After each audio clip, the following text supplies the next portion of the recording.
नमस्कार विद्यार्थियों, मैं विकास जैन, सहायक आचार्य राजकीय विधि महाविद्यालय कोटा। आप सभी का एक बार पुनः राजकीय विधि महाविद्यालय कोटा के यूट्यूब चैनल में हार्दिक अभिनंदन स्वागत करता हूं। आज हम बात करेंगे effect where minor is admitted to the benefits of partnership. अवयस्क को भागीदारी के लाभों में शामिल करने का प्रभाव। पहले तो क्वेश्चन ये उठता है कि क्या अवयस्क को भागीदार बनाया जा सकता है या नहीं। सामान्यतः इंडियन कॉन्ट्रैक्ट एक्ट 1932 की धारा 4 के अंतर्गत इंडियन कॉन्ट्रैक्ट एक्ट 1872 की धारा 11 के अनुसार संविदा करने के लिए पक्षकारों का मेजर होना आवश्यक है। वहीं इंडियन पार्टनरशिप एक्ट 1932 की धारा 4 के अंतर्गत भागीदारी का निर्माण संविदा से होता है। जहां संविदा शब्द आ गया तो संविदा अधिनियम स्वतः लागू हो जाएगा। और भारतीय वयस्कता अधिनियम 1875 की धारा 3 के अनुसार वह व्यक्ति वयस्क है जिसने 18 वर्ष की आयु पूरी कर ली है। अतः भारतीय संविदा अधिनियम के अनुसार एक व्यक्ति जिसने 18 वर्ष की आयु पूरी नहीं की है संविदा करने के लिए सक्षम नहीं है। यदि अवयस्क व्यक्ति अपने आप को वयस्क बताकर संविदा करता भी है तो उसकी संविदा शून्य प्रारंभ से ही शून्य मानी जाएगी। सामान्यतः भारतीय वयस्कता अधिनियम में वो व्यक्ति वयस्क है जिसने 18 वर्ष की आयु पूरी कर ली है, लेकिन जिस व्यक्ति का कोर्ट के द्वारा कोई गार्जियन नियुक्त किया गया है तो वो व्यक्ति 21 वर्ष की आयु में वयस्क माना जाएगा। अतः अगर कोई व्यक्ति 18-21 वर्ष की कम आयु से आयु का है और वो अपने आप को झूठ बोल के मेजर बताता है तो उसके द्वारा किया गया कॉन्ट्रैक्ट शून्य माना जाएगा। इस तरह इंडियन पार्टनरशिप एक्ट 1932 की धारा 4 में भागीदारी का निर्माण करते समय यदि कोई भागीदार अवयस्क है तो संविदा शून्य है। लेकिन इसका एक अपवाद है। धारा 30(1) के अंतर्गत प्रावधान में है कि किसी अवयस्क को सब भागीदारों की सहमति से उस भागीदारी के लाभ में सम्मिलित किया जा सकता है। यदि अवयस्क को चलती हुई भागीदारी में प्रवेश दिया गया है तो धारा 30 की उपधारा 2 से 9 के अंतर्गत उनके प्रभावों को अवयस्क के अधिकार एवं दायित्व के आधार पर समझा जा सकता है। जो अवयस्क किसी भागीदारी में लाभ के लिए शामिल हुआ है उसके क्या अधिकार है उसका अध्ययन करते हैं। तो उस फर्म की संपत्ति और लाभ में ऐसे अंश पाने का अधिकार है जैसा कि उसके प्रवेश के समय भागीदारों में करार द्वारा निर्धारित किया जाता है।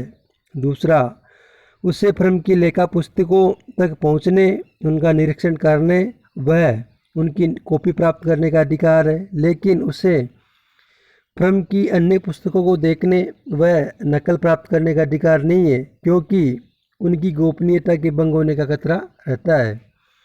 अवयस्कता के दौरान जब तक वह फर्म में है भागीदार है तब तक फर्म की संपत्ति में अपना भाग व लाभ में अंश लेने के लिए फर्म पर वाद नहीं कर सकता जब तक कि वह फर्म से अपना संबंध विच्छेद न कर ले। संबंध विच्छेद करने के बाद वह संरक्षक के माध्यम से फर्म पर वाद दायर कर अपना अंश प्राप्त कर सकता है। अवयस्क का उसकी लायबिलिटी क्या होगी?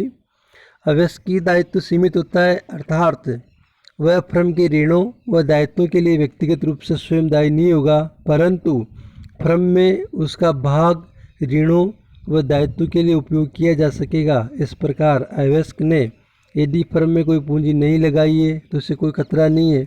यदि उसने कोई पूंजी लगाई है तो पूंजी तक ही उसका खतरा बना रहता है। उसकी व्यक्तिगत संपत्ति फर्म के ऋणों व दायित्वों को चुकाने के लिए काम में नहीं ली जा सकती। दूसरी लायबिलिटी है, वयस्क होने पर भागीदारी में भागीदार बने रहने या न रहने का विकल्प प्राप्त है। जब अवयस्क वयस्क हो जाए या जब उसे जानकारी हो कि वह भागीदारी के बेनिफिट में भागीदार है, जो भी तिथि बाद में हो, तब से 6 माह के भीतर उसे ये चुनना होगा कि वह भागीदार रहना चाहता है या नहीं।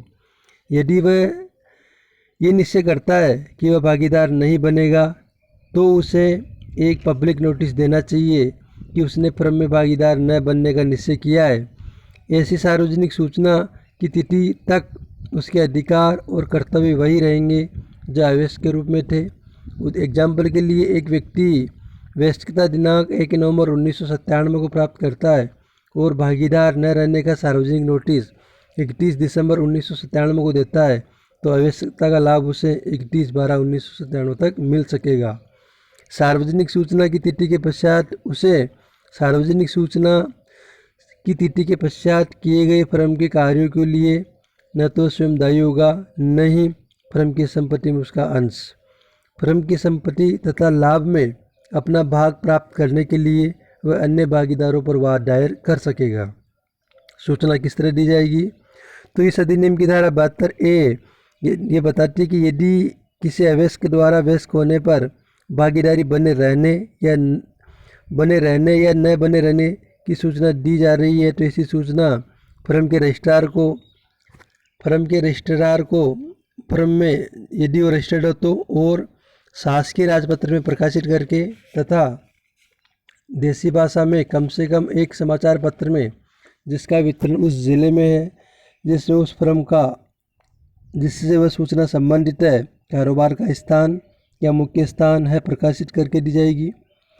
यदि वह निश्चय करता है कि वो भागीदार बना रहेगा तो अन्य भागीदारों की तरह उसका अधिकार और दायित्व भी हो जाएंगे। अब वह व्यक्तिगत रूप से फर्म के ऋणों व दायित्व के लिए उसी तिथि से दायी माना जाएगा जिस तिथि से उसे फर्म के प्रलाभों में भाग लेने के लिए प्रवेश दिया गया था, अर्थात पूर्ण भागीदार बनने को स्वीकार करने की तिथि से नहीं, अपितु प्रवेश की तिथि से। यदि वह अपना विकल्प चुनने में असफल रहता है तो उक्त 6 माह की अवधि समाप्त होते ही वह फर्म में भागीदार मान लिया जाएगा तथा फर्म के ऋण व दायित्वों के लिए व्यक्तिगत तौर पर फर्म में प्रवेश की तिथि से ही जिम्मेदार होगा।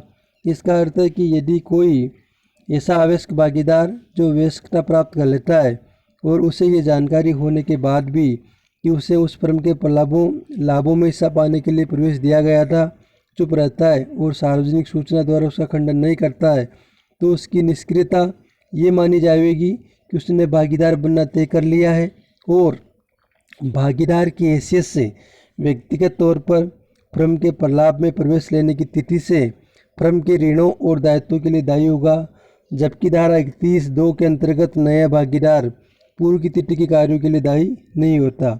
यदि विकल्प चुनने से पूर्व फर्म का विघटन हो गया है तो वह भागीदार फर्म के ऋणों दायित्व के लिए व्यक्तिगत रूप से दायी नहीं माना जाएगा।